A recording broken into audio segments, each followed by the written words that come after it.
Let the stories carry you into sleep. Ava Carter was the one everyone relied on, not because she volunteered, but because they never asked anyone else. She was the responsible one, the fixer, the person who just handled things while others watched. No drama, no resistance, just results. At 33, Ava had everything society claims is success: a powerful job as a senior software developer, a 7-figure investment portfolio, and the kind of quiet confidence that doesn't need to be advertised. But in her family, none of that mattered. In the Carter household, her success was treated like a shared resource. Her wins, convenient opportunities for everyone else. Her younger sister, Sophie Carter, was getting married, the family's golden girl, the one who'd never filed a tax return, never fixed her own messes, and never had to. Ava, of course, stepped in to help.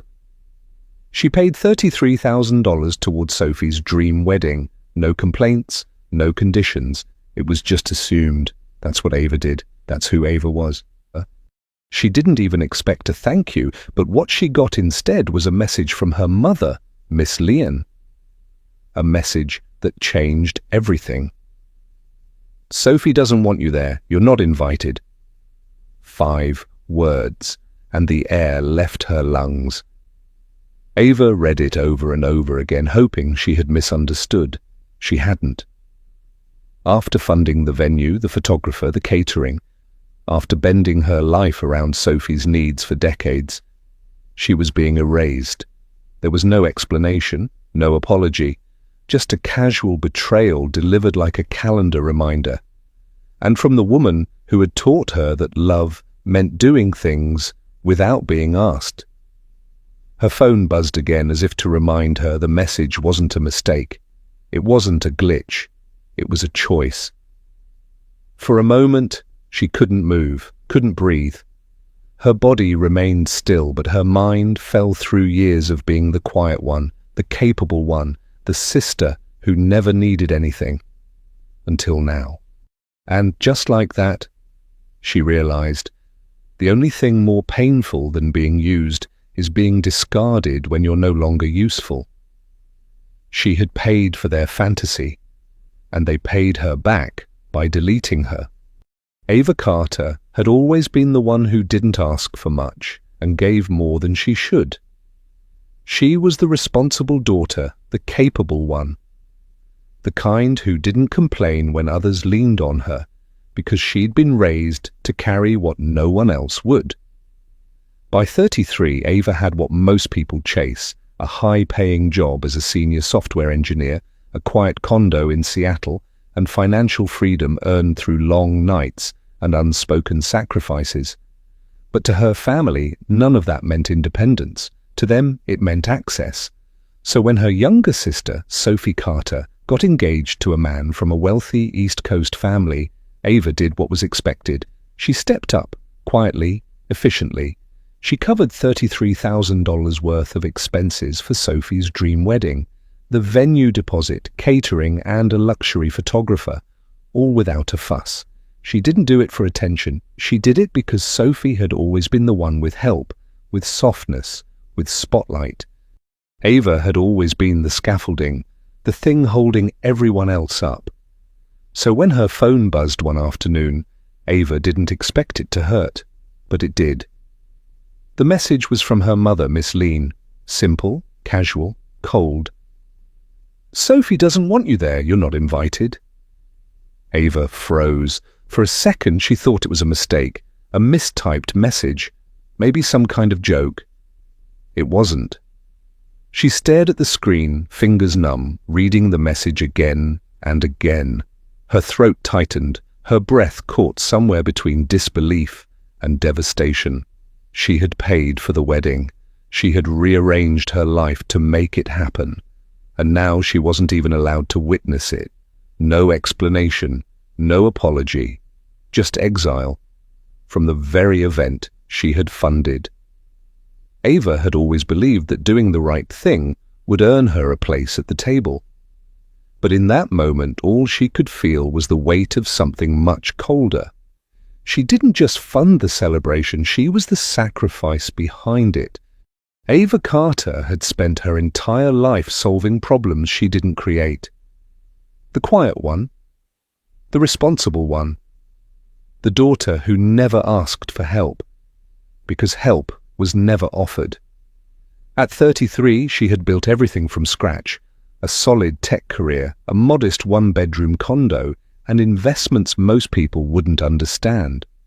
But in her family, her achievements weren't seen as personal victories. They were viewed as communal resources. So when Sophie Carter, her younger sister, announced her engagement, it was no surprise that Ava was expected to step in. Not asked, expected. She funded $33,000 for the wedding, the venue, the down payments, the essentials. Sophie never said thank you. Miss Lean, their mother, simply said, "You're so lucky you can help." And Ava believed, as she always had, that doing the right thing would mean being seen, being appreciated, maybe even loved. Until one afternoon, in the middle of a routine project update, her phone buzzed. She almost didn't look. But something in her gut pulled her to check. It was a text from Miss Lean. "Sophie doesn't want you there. You're not invited." Just like that, 5 words, no explanation, no warning, no apology. Ava blinked, waiting for a follow-up, a correction, a joke. There was nothing. Her fingers trembled as she stared at the screen. She'd paid for the wedding, she'd rearranged her life, and now she wasn't even allowed to attend. Her chest tightened, her mouth went dry. And then, beneath all the confusion and hurt, something colder began to rise. Clarity. Because this wasn't just about a wedding. This was about every time she was expected to show up without question, every time her silence was mistaken for strength, every time she was told to be grateful for being needed, but never wanted, and now not even needed. She wasn't uninvited from a ceremony. She was disowned by the role she never chose. Ava Carter was never the favorite. She grew up in a modest household where roles were defined early. Her father, Mr. Quiet, a quiet high school teacher who believed in discipline. Her mother, Miss Lean, a nurse who believed in appearances. And Sophie was the golden one. Sophie got the praise, the softness, the room with pastel walls and fairy lights. Ava, she got responsibilities.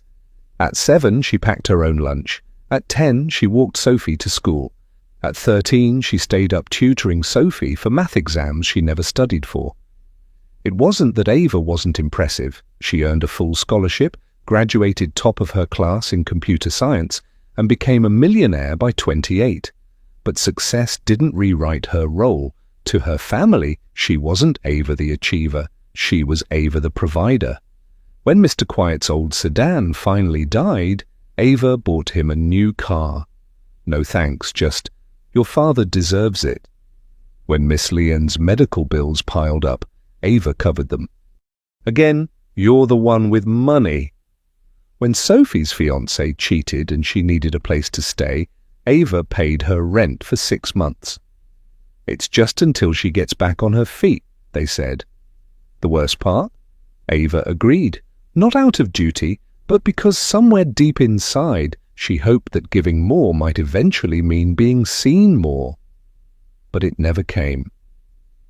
At every dinner, Sophie's name was the melody.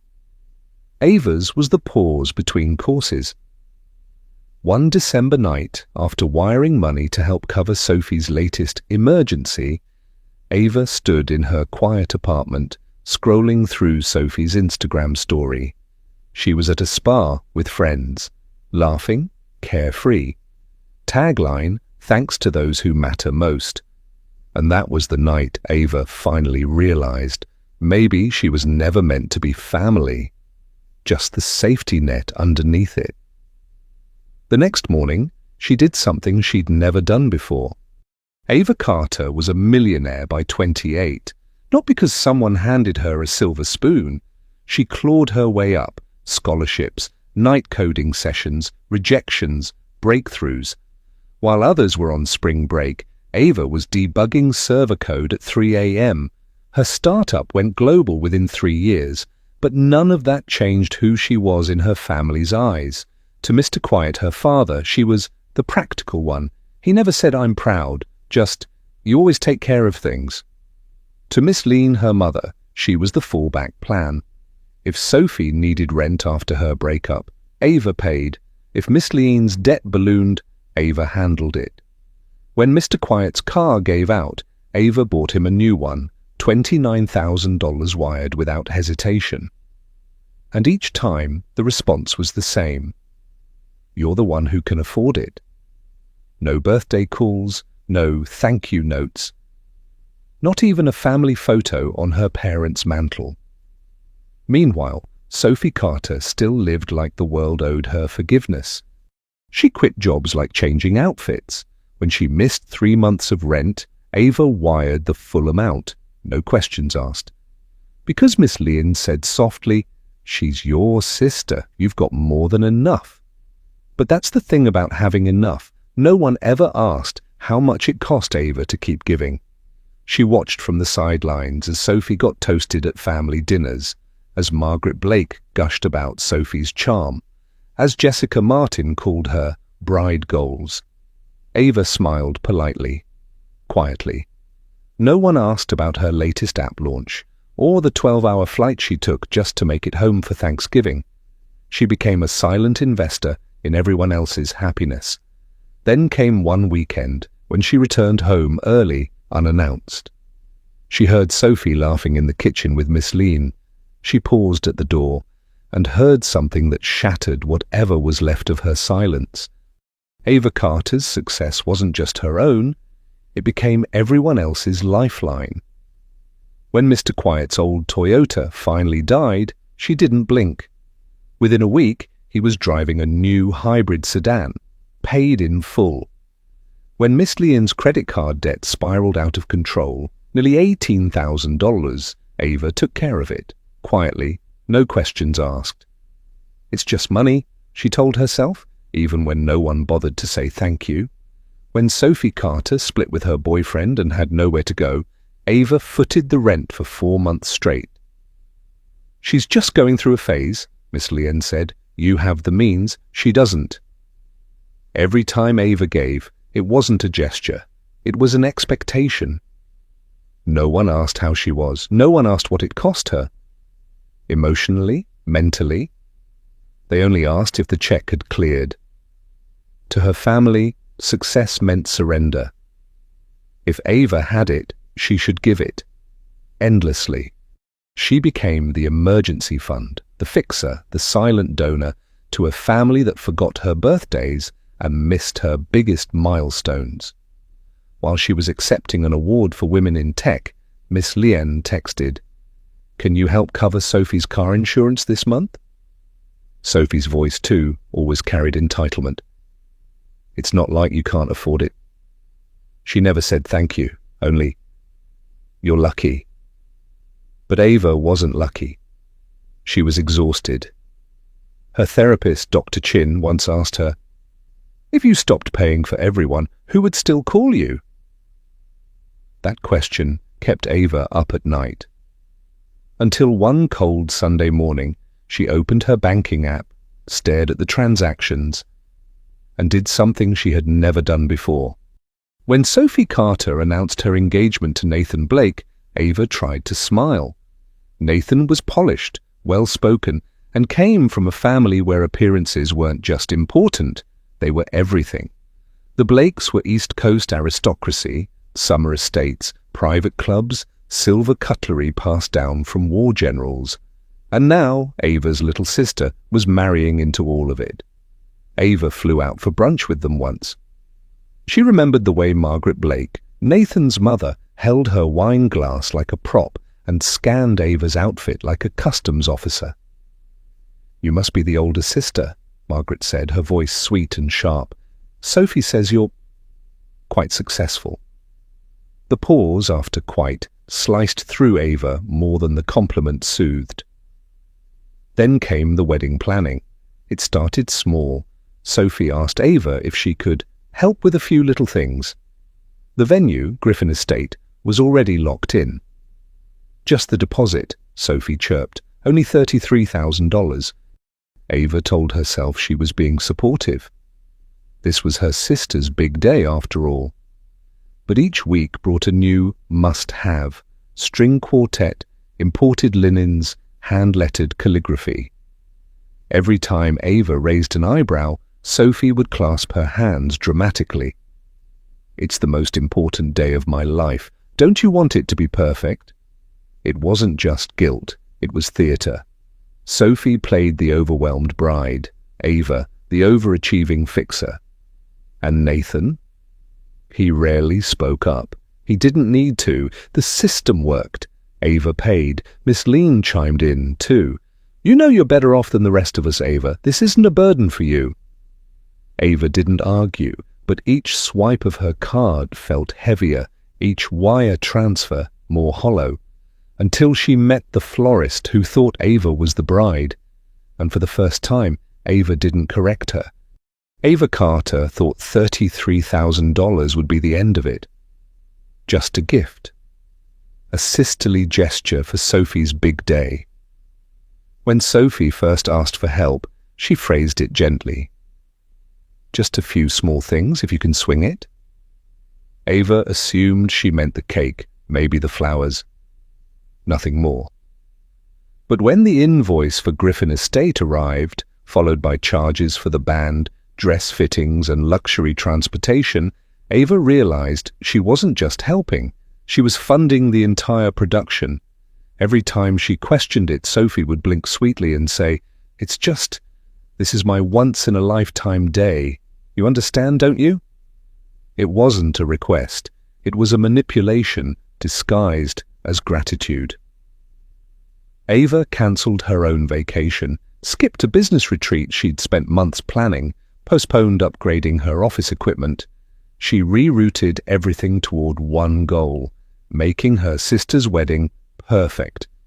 Nathan Blake, of course, came from a family that expected nothing less than grandeur. His mother, Margaret Blake, once made a comment at brunch. "Our guests are used to a certain standard." The implication was clear. Sophie had to meet that standard, no matter who paid the bill. And Ava? She was the invisible engine behind the fairy tale. No one thanked her. No one even asked how she was managing it all. Every additional charge was justified as tradition, every new demand masked as love. By the time the third payment hit her account, Ava wasn't contributing. She was being drained. But Ava didn't say a word, not yet, because something deeper had begun to gnaw at her. A realization, slow and heavy, that this wasn't just about a wedding, it was about a pattern. And what Ava would discover next would change everything. Ava Carter thought $33,000 would be the end of it. A generous gift for her sister's once-in-a-lifetime moment. But that was just the beginning. Days after the transfer, Sophie Carter texted, "The venue coordinator says we need to lock in the upgraded lighting package. Nathan Blake's family expects elegance." It was another $4,000. Then came the vintage calligraphy for the invitations, the hand-dyed table linens, the imported flower arches from the Netherlands. Each expense arrived with the same script. "It's just this one thing, Ava. It's my day." And Ava, always the provider, rationalized it. One more charge wouldn't hurt. After all, Sophie was her only sister. But the requests escalated. A custom champagne wall, a drone videographer, a weekend-long rehearsal at Griffin Estate for out-of-town guests. Ava's bank account began to shrink. Quietly, rapidly. Miss Leanne called one evening. "Your sister told me how much you're helping. I'm proud of you." "You've always been the responsible one." It wasn't pride, it was expectation wrapped in flattery. Mr. Quiet didn't say anything, of course. He never did. By the end of month 2, Ava had wired nearly $87,000. Sophie never asked how Ava was doing. She just sent another Venmo request with a heart emoji. "Thank you again, I owe you my life." But Ava couldn't sleep. Her nights were a blur of spreadsheets and guilt. She cancelled her own vacation, skipped a business retreat, said no to a promising investment. Because this wedding wasn't just a celebration, it was a storm Ava was funding, alone. Then came the bachelorette weekend. Sophie sent the itinerary, a 4-day extravaganza in Tulum, VIP bookings, private chef, yacht party, and beside the email, a note in bold. "Could you cover this too? You're the only one who really gets what this means." Ava Carter had spent over $83,000 thinking it was helping her sister build the wedding of her dreams. But each day that passed made one thing clear. She wasn't just excluded, she was erased. Menu tastings happened without her.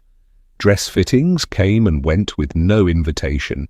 Planning sessions were held in group chats she wasn't even part of. The more she paid, the more invisible she became.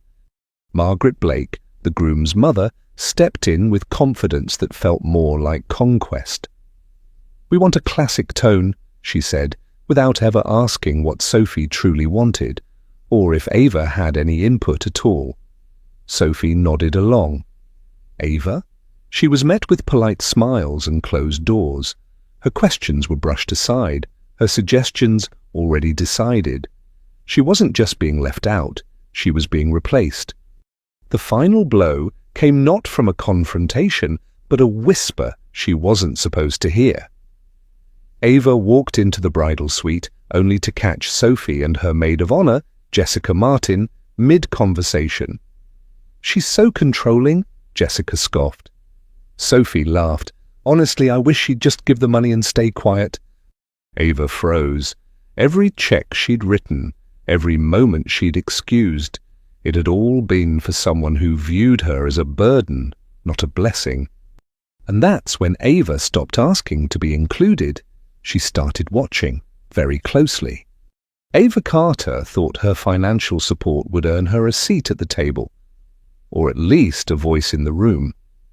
After all, she had poured over $83,000 into her sister's wedding, but instead of gratitude, she was met with silence. And then with replacement. Margaret Blake, the groom's mother, entered the picture with the grace of royalty and the authority of a CEO. She didn't ask for permission. She didn't wait to be invited. Within a week, she had taken over every decision. Color palette, guest list, menu, even the floral arrangements. "She has taste," Sophie Carter said, with a smile, as if that explained everything. "She's just helping." But helping quickly turned into ruling. Vendors no longer called Ava. They reported directly to Margaret. The wedding planner took her cues from Margaret's glances. Even Sophie began echoing her future mother-in-law's opinions, like they were gospel. Ava tried to assert herself, gently, carefully, but her ideas were met with quick dismissals. "That's not really the vibe we're going for," Margaret would say with a tight smile, while brushing past her like she was a guest at someone else's event. Family group chats were renamed without Ava. Email threads were forwarded with her name conveniently left off. Her own mother, Miss Lean, told her not to stir things up and to let Sophie enjoy her moment. Ava stood by, watching the wedding she funded morph into a performance she wasn't even cast in. She had gone from sponsor to spectator, from trusted sister to unwelcome outsider. And then, in one meeting she hadn't even been invited to, she arrived early, and what she heard changed everything. It was a Thursday afternoon when Ava Carter stopped by the Griffin estate to drop off final checks for the venue and the florals. She wasn't supposed to be there long, just a quick handoff, then back to her workday. But as she stepped inside, she heard voices echoing from the bridal lounge. She froze. "She just wants to control everything," Sophie Carter's voice rang out, light, and airy. "Honestly, I wish she'd just write the checks and stay out of it." Jessica Martin giggled. "It's like she thinks this wedding is about her, the way she texts the planner, full paragraphs." They both laughed. Ava stood completely still. She had been funding every inch of this wedding, over $83,000 at this point. The dress, the deposit on the estate, even the calligrapher Sophie insisted on. She hadn't once said no, she had only tried to be helpful, present, supportive. But in that moment, behind that half-open door, Ava realized she was nothing more than a walking wallet to them. Her breath caught. Not from anger, not yet, but from hurt. From the sting of hearing your own sister talk about you like a burden, a nuisance, a villain in the fairy tale she was scripting for herself. She quietly stepped away, heart pounding. They never knew she heard. Later that night, she reread Sophie's texts, the emojis, the thank you, the fake warmth. It all felt scripted now, empty, like a character she'd been cast to play. The generous older sister with no boundaries, no needs, and apparently no place in the story. She thought she was building something with Sophie. She thought this was love in action. But that laugh behind the door? It tore something open inside her. Ava Carter was in the middle of a quiet budget meeting when her phone vibrated. She glanced down, expecting an email. Instead, it was a message from her mother. "You're not invited to the wedding." Her breath hitched. She kept reading. "Sophie feels you bring tension. Nathan's parents agreed to fund $63,000, but only if you don't come." The words blurred. Ava excused herself and walked to the stairwell, her hands trembling. She scrolled back, hoping she misunderstood. But the message was clear. They bought her silence, and Sophie sold it. Her own sister agreed to exclude her for a check. Ava leaned against the cold wall, her pulse loud in her ears. She had paid more than $83,000, chosen the venue, booked the designer, even helped pay the deposit for Sophie's gown. And now, she wasn't just uninvited, she was disposable. Then came the final blow, a forwarded voice note from one of Sophie's bridesmaids. Sophie's voice, cold and calm. "Ava's unstable, she's unpredictable. We're doing her a favor by keeping her out." That's how they justified it. They weren't just erasing her. They were rewriting who she was, turning her into the villain of a story she had paid to build. And Ava stood there in a silent stairwell, realizing this wasn't about the wedding anymore. It was about erasing her from the family. Ava Carter was finalizing her notes during a late-night board meeting when her phone lit up. A string of texts from Miss Lean appeared, oddly timed, unusually direct. As she scrolled, her breath caught. "Your sister made a decision," the first message read. The second delivered the blow. "Nathan Blake's family will only contribute $63,000, but only if you agree not to attend the wedding." The words felt surreal. Ava had been the one holding things together, the one who paid vendors in advance, scheduled Sophie's makeup trials, and negotiated venue contracts when Sophie was too overwhelmed to answer her own emails. $83,000 of her savings had already been poured into this wedding. Now, Sophie had traded her for a check. Ava blinked, thinking there had to be more to the story. A misunderstanding, but then the third message from Miss Lean sealed it. "She doesn't want you there. Please respect her wishes." The please didn't soften the blow, it made it worse. Politeness used like a scalpel. This wasn't just about money, it was about erasure. Ava wasn't being asked not to come. She was being bought out of her own sister's life. She imagined the Blake family sitting around their polished dinner table, calculating peace of mind as a budget line. And Sophie accepting. Ava stared at the boardroom walls around her. Her colleagues kept talking about market forecasts, unaware her world had cracked open behind the glow of her phone screen. She had always believed that money could fix things, but in that moment she realized, sometimes money doesn't heal families. Sometimes it's the very thing used to erase you. The final betrayal didn't come with a scream. It arrived in whispers Ava wasn't supposed to hear. A colleague had attended a pre-wedding brunch hosted by the Blake family. He returned to the office the next Monday and, unaware of Ava's involvement, recounted the small talk. Sophie said her sister's unstable, he chuckled, sipping his coffee. Apparently she's had meltdowns in the past. Ava's heart dropped. She hadn't spoken at the brunch. She hadn't even been invited. And yet her name, her sanity, had become a prop in Sophie's narrative. She cornered Miss Lien later that day. "What is Sophie saying about me?" Her mother's voice was tired, like always. "She needed to explain why you weren't in the bridal party. The Blakes were asking. She told them I'm mentally unstable." Miss Lien didn't answer. Her silence was louder than any confession, all the therapy sessions, all the years of self-work. Ava had finally learned to set boundaries, to say no, to stop people-pleasing. And in return, she'd been painted as unwell. Sophie needed a reason that made her look innocent, and casting Ava as emotionally volatile was the easiest story to sell. Worse, some people believed it.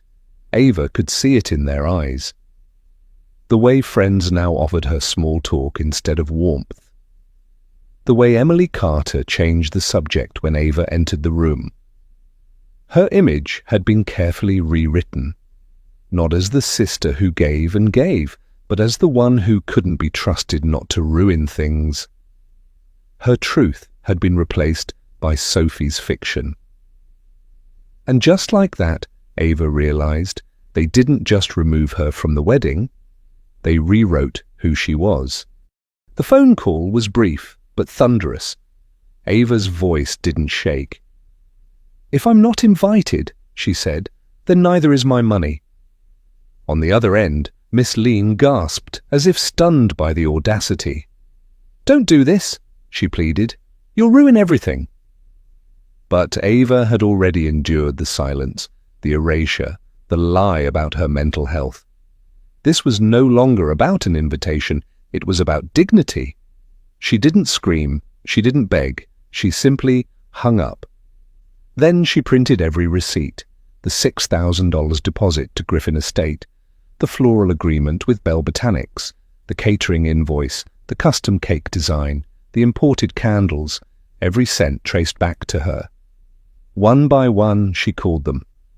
"I'm the one who paid," she said, "and I've been disinvited. Cancel the order." Vendors hesitated. Some tried to talk her down. But when Ava explained the reason, the fact that she, the financial backbone of the wedding, had been cut out because she made the bride feel uncomfortable, most went quiet. One florist whispered, "That's cold." Miss Lien called back repeatedly, each message more desperate than the last. This isn't how families handle things. But Ava no longer believed in that version of family. As the cancellation emails started rolling in, Ava felt an odd sense of calm, not revenge, not spite. Clarity. For the first time in years, she wasn't bending to make others feel comfortable. She wasn't the scapegoat. She was the woman who finally said no. Even Nathan Blake's mother, Margaret, reached out. "Ava," she said carefully, "I understand this is difficult, but Sophie is fragile right now." That word again, fragile. It had always been a shield for Sophie and a weapon against Ava, but not this time. Ava closed her laptop and stared out the window. The storm had begun, and she wasn't afraid to be the lightning. Ava Carter sat alone in her apartment, the glow of her laptop casting long shadows across the room. Her hands trembled, not with fear, but with resolve. One by one, she pulled out the neatly filed folders: catering, venue, floral design, lighting. Each contract had her name. Each invoice was paid in full from her account. She had funded nearly everything. The insult still burned in her chest. "You're not invited. Sophie thinks your presence will be too stressful." Her mother's text echoed like a slap in the dark. But now Ava's silence was over. She began printing, contract after contract spilled from the printer tray, crisp paper like battle flags. Her apartment turned into a command center. She highlighted clauses, double-checked refund terms, and color-coded suppliers by influence. The act of organization gave her a strange calm, like reclaiming something that had been slowly stolen. Then came the calls. "To Griffin Estate, this is Ava Carter. I'm retracting the payment." "Yes, I am the primary signer." "To the florist, I funded the arch and bouquet order. Cancel them." "To the lighting company, do not deliver." The responses ranged from awkward confusion to disbelief, but Ava wasn't looking for validation. She was looking for detachment. Each click of the phone was a stitch in the seam of her independence. She didn't shout, she didn't explain, she simply unmade what she had once built, piece by piece, with the precision of someone who had finally stopped begging to be understood. And as the last confirmation email arrived, Ava leaned back in her chair, heart pounding, but clear. She wasn't just taking back her money, she was taking back the narrative. What she didn't expect was how fast the entire wedding machine would begin to crumble without her.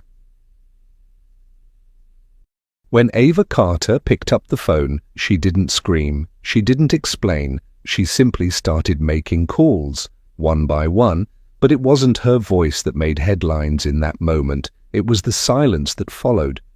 At Griffin Estate, the event coordinator froze mid-sentence. "You're not invited?" she repeated, glancing at the payment records in front of her. "You're the one who paid the deposit." The same shock rippled through the floral vendor. "Wait, you covered the full premium floral arrangement, but you're not on the guest list?" There was an awkward pause, then a whisper. "That's not right." The photographer, confused, pulled up the agreement. Ava's name was there, signed with purpose. The cake designer, stunned, scrolled back through her messages. All from Ava, all paid in full. By the end of the day, Ava's phone was flooded with quiet apologies and stunned disbelief. Every vendor had assumed she was the mother of the bride, or at least the wedding planner. Not one of them expected this, that the woman who built the wedding was being erased from it.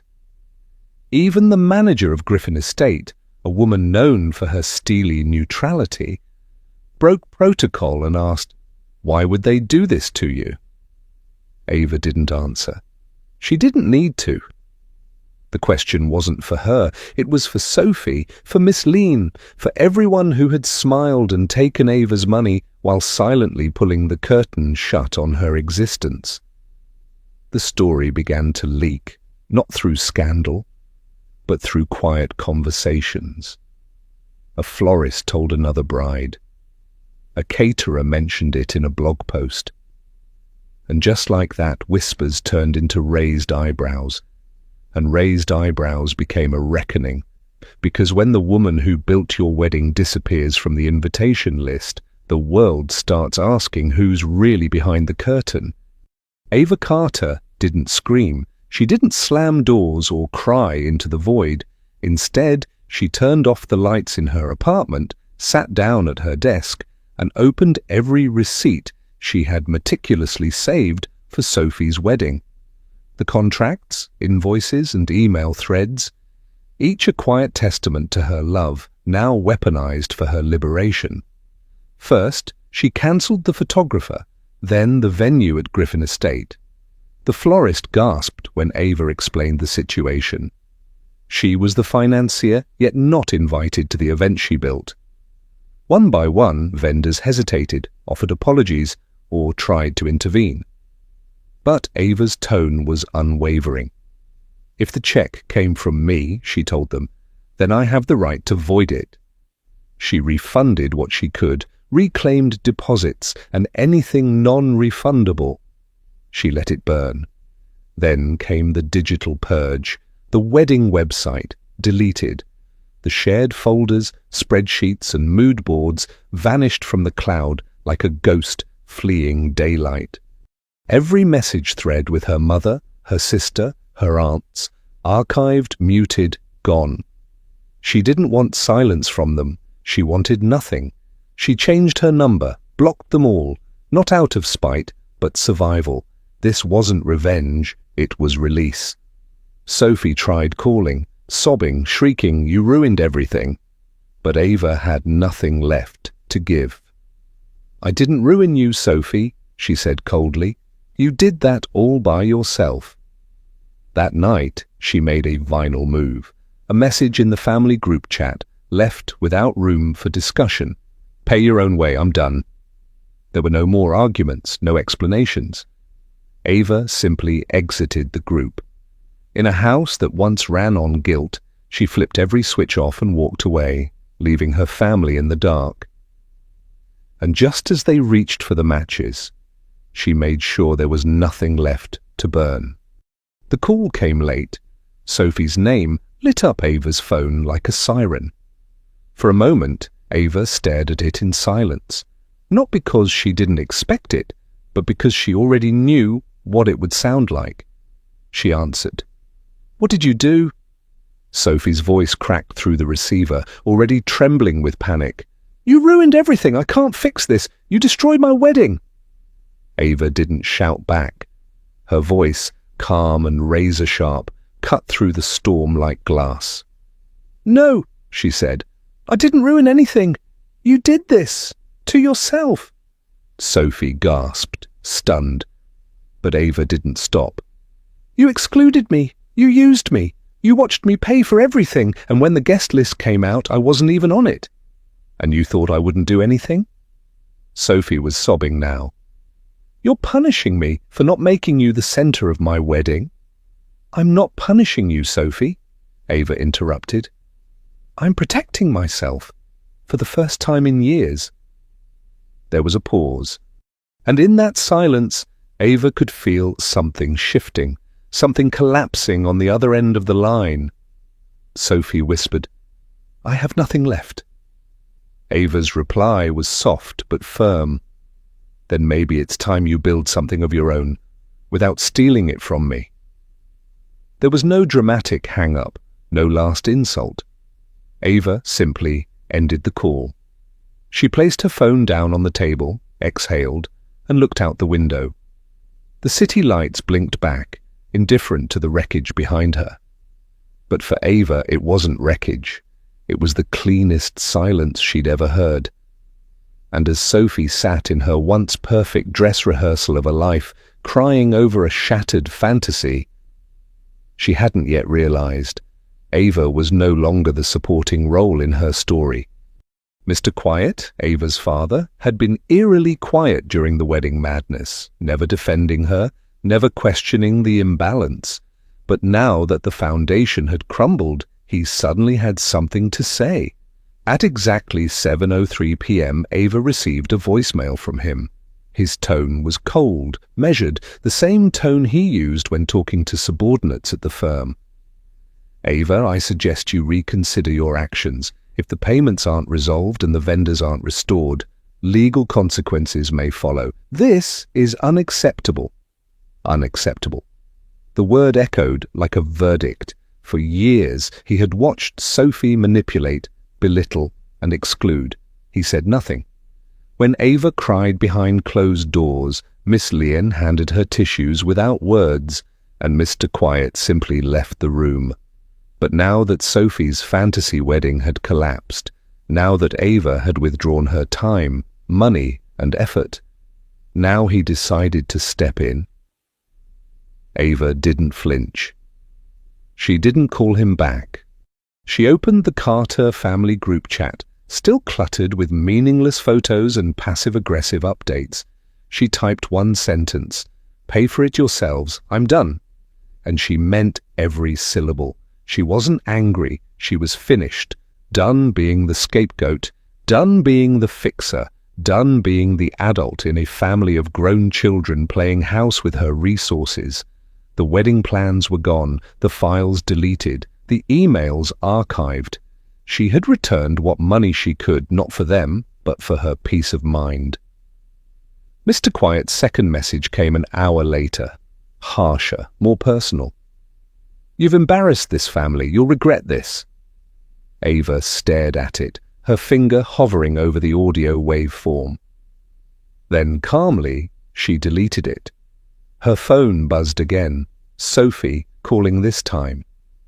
Ava declined. They thought they could threaten her back into the role they assigned, the planner, the silent support, the unthanked backbone. But Ava had just realized something chilling. When you burn a bridge you were the only one maintaining. The silence on the other side is not your loss. For the first time in years, there was no noise, no texts, no calls, no expectations. Just Ava Carter, a wooden cabin deep in the woods, and the sound of wind scraping against pine trees. She'd left her phone behind, literally, tossed it into a drawer in her apartment before driving north, where signal bars disappeared and voices from the past couldn't follow. There was no Wi-Fi, no electricity, only a fireplace, a journal, and herself. Each morning, Ava lit a fire, brewed tea, and opened her journal with trembling hands. The silence was uncomfortable at first, like living with a stranger. But slowly, she began to fill the pages. She wrote about the wedding she cancelled, the lies she'd tolerated, and the role she had performed since childhood. The dependable one, the fixer, the emotional landfill for everyone else's mess. Through her sessions with Dr. Chin, the pieces began to click. She had been trained to rescue others, especially Sophie, the golden child, the one who cried and always got rescued. But Ava? She was expected to hold steady, to carry, to clean up the fallout. And now, finally, she dropped the weight, and the silence felt like a new kind of truth. On Christmas Eve, Ava didn't go to any family gathering. She ignored the Carter family texts and calls.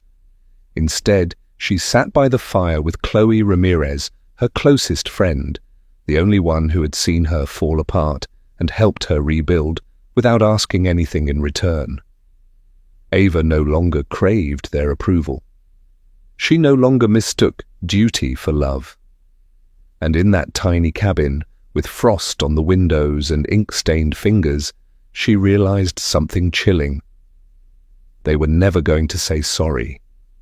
And she didn't need them to. Dr. Chin didn't tell Ava what to think. He just asked questions, the kind that stayed in her chest for hours after the session ended. "What role did you play in your family, Ava?" She had shrugged at first. "I don't know, the one who cleaned up the mess, I guess." But over the weeks, something clicked. The patterns were too precise to ignore. Every time Sophie cried, someone rushed in. Every mistake she made was someone else's fault. A missed bill? Ava would pay. A bad breakup? Ava would listen. A lie?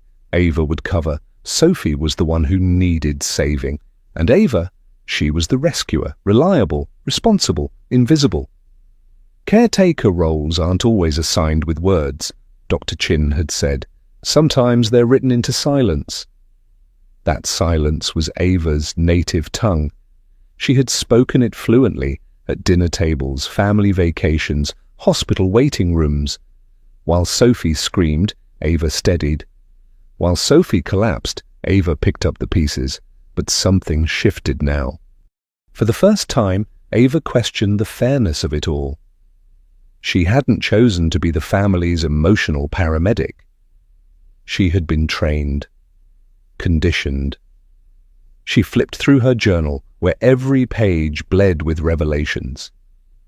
What she once thought was love now felt like obligation. What she called loyalty was actually self-erasure. And then came the hardest truth of all. She wasn't healing from a single betrayal. She was recovering from a lifetime of quiet sacrifice dressed as love. Ava didn't decorate a tree that Christmas. No wreath on the door, no gifts wrapped in silver ribbon. She ignored every family tradition she'd once clung to out of obligation. Instead, she packed a single bag and drove hours north to Chloe Ramirez's cabin tucked deep in the woods. No Wi-Fi, no pressure, no pretending. There she found silence, not emptiness, but the kind that cradles rather than condemns. Chloe didn't ask questions. She didn't offer advice. She simply made hot cocoa, played old records, and left space for Ava to exist, unjudged. For the first time, Ava let herself be nothing. Not the responsible sister, not the family disappointment, just a woman breathing in winter air, free of expectation. At night, she'd sit by the fire, writing in her journal. Thoughts she had never dared to say aloud began to spill freely.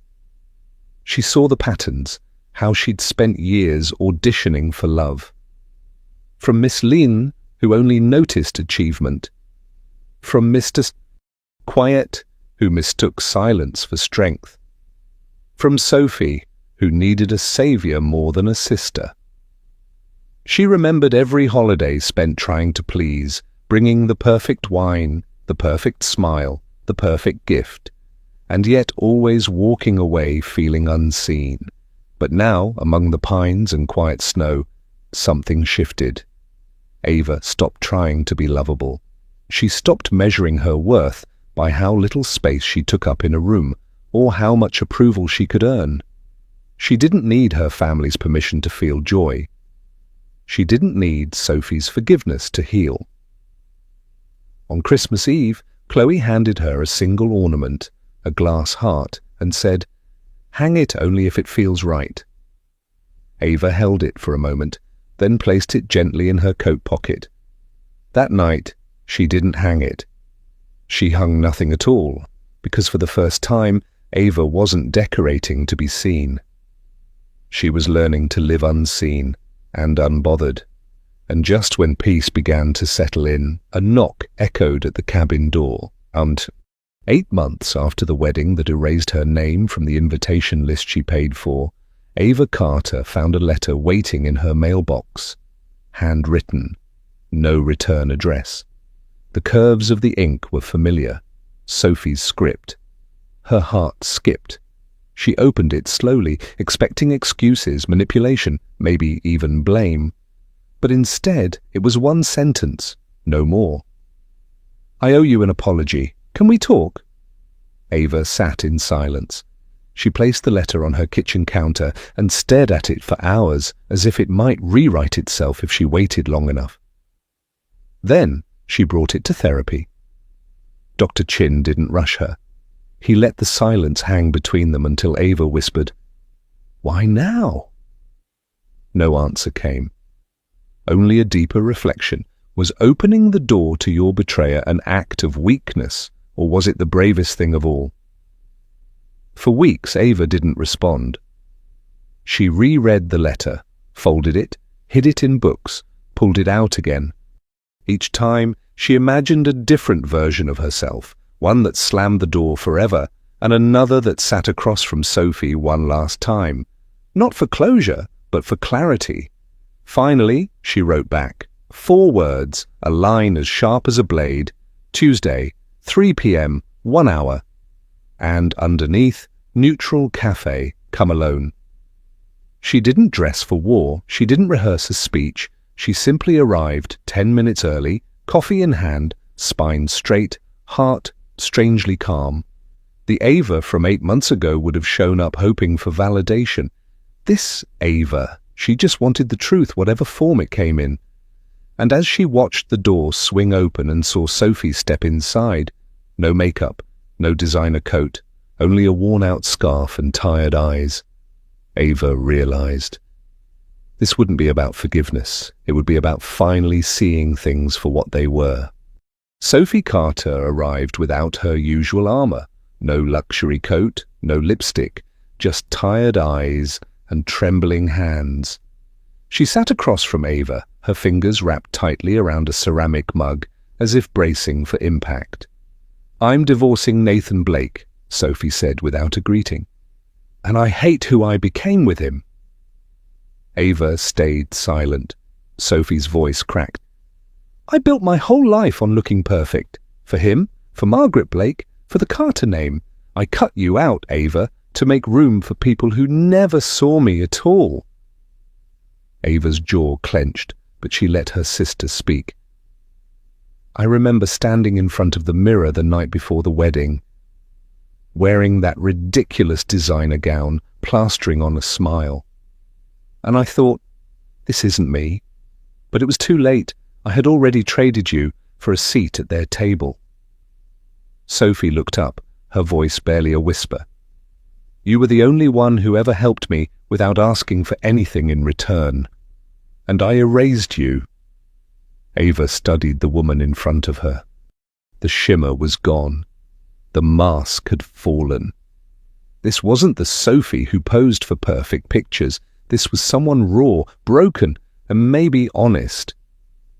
"I'm not asking for forgiveness," Sophie continued. "I just needed to tell the truth out loud, to you." The cafe buzzed around them, indifferent to the quiet unraveling at the corner table. Ava sipped her coffee. "You made a choice, Sophie, and so did I. I won't go back to being the sister you borrow and bury when it's convenient." Sophie nodded. No defense, no tears, just silence. And for once, that silence didn't sting. Ava stood up, tossing her empty cup in the bin. As she stepped into the sunlight, she didn't look back, not out of anger, but because she finally didn't need to. She walked away lighter because this time she wasn't carrying anyone else's shame.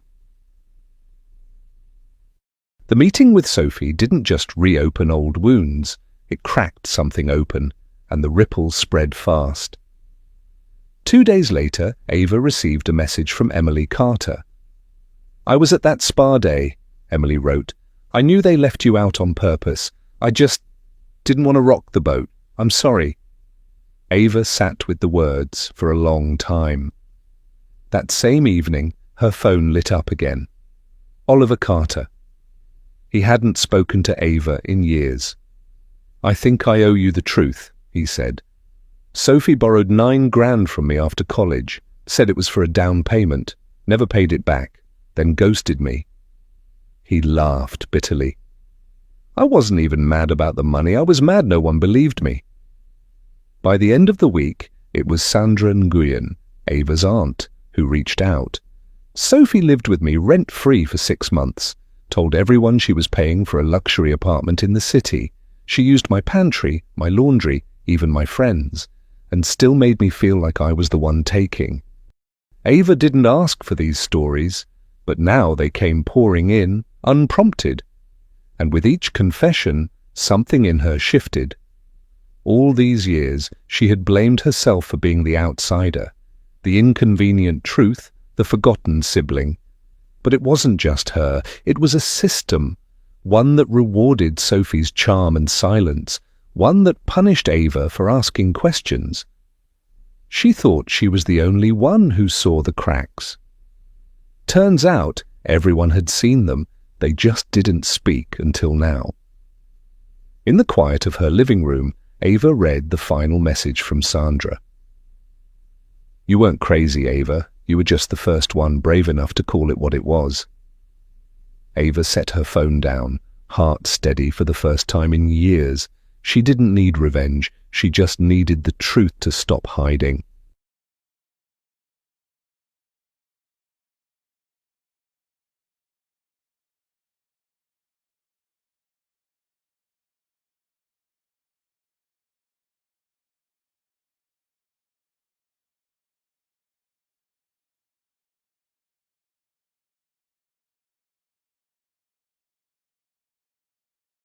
Thanks for listening.